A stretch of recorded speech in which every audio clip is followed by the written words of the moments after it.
I'd like now to turn it over to Steve Adnez from the Pawtucket Housing Authority.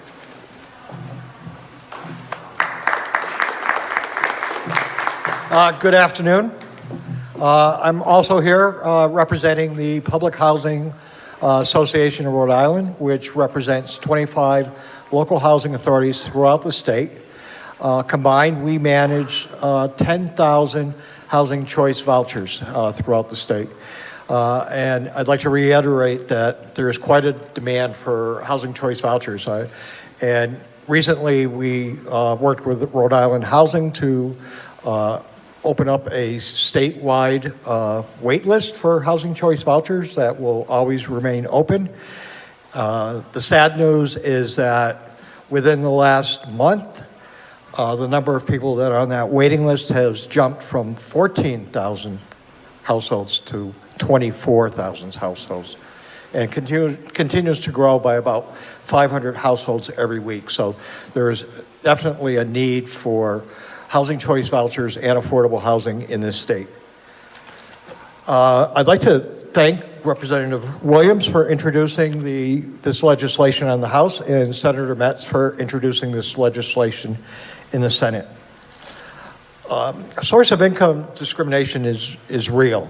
If you look at Craigslist ads, you can see that maybe half the ads will say no Section 8. Not only do they say no Section 8, it's how they say no Section 8. They say in bold, no smoking, no pets, no Section 8. To me, that's really code for discrimination. And this legislation would stop that. Legislation in states like Massachusetts and Connecticut and New Jersey, as we know, have made it illegal. I think in Massachusetts, I worked in Massachusetts like in the 80s. So I actually was surprised when I came to Rhode Island to find out that you could discriminate against Section 8, because when I worked in Massachusetts, you couldn't. They passed legislation in 1975, I think, and there's really been no detrimental effect to the state, to the landlords, but it's been positive for people with vouchers to go.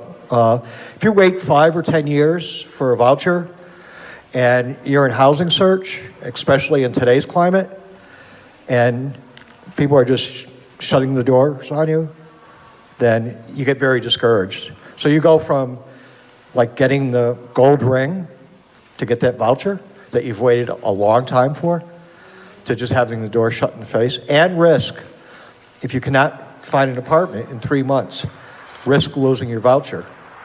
And in this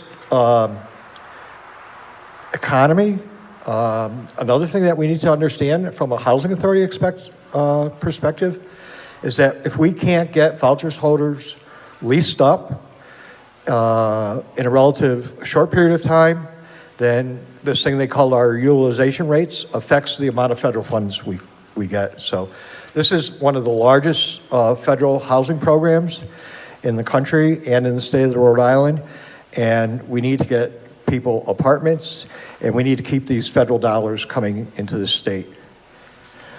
I would like to, there's 2 folks that were going to be here today that couldn't make it because they're taking class. One is a gentleman named Carlos Lopez. So if some of you were at the Senate Judiciary hearing, you may have heard his testimony.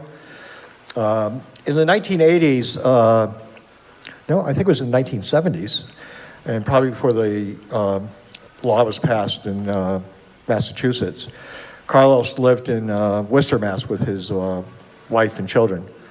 And they actually were in shelter, if I remember the story right, and got out of shelter with a voucher, and were consistently not able to find a voucher, an apartment. Finally, somebody leased up to them, took their voucher, and Carlos went on to raise his family. I think his wife's in college. He's already earned his master's, 4 children in school, and he is now the executive director of the Westerly Housing Authority. So it shows you, and there's been studies that having a housing choice voucher, getting that subsidy to help pay your rent, is one of the most important factors of getting out of poverty. And a lot of housing authorities have special programs, family self-sufficiency programs, that actually work with residents to actually get to the point where they don't need that voucher anymore, and it can go on to the next person. The other person who could not be here today is a woman named Jackie Torres, and Jackie actually works for me at she's a receptionist at the Housing Authority, and she's currently working on getting her bachelor's degree in public administration. She was a voucher holder, and her story is that once she got that voucher and she was able to get her apartment subsidized, she was able to get a car, she was able to have a little extra money for her family, for her 2 boys, and she was able to save enough money to actually go to college, and she's now successful.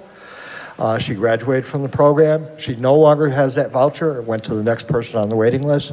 But it shows you what a program like the Housing Choice Voucher can do.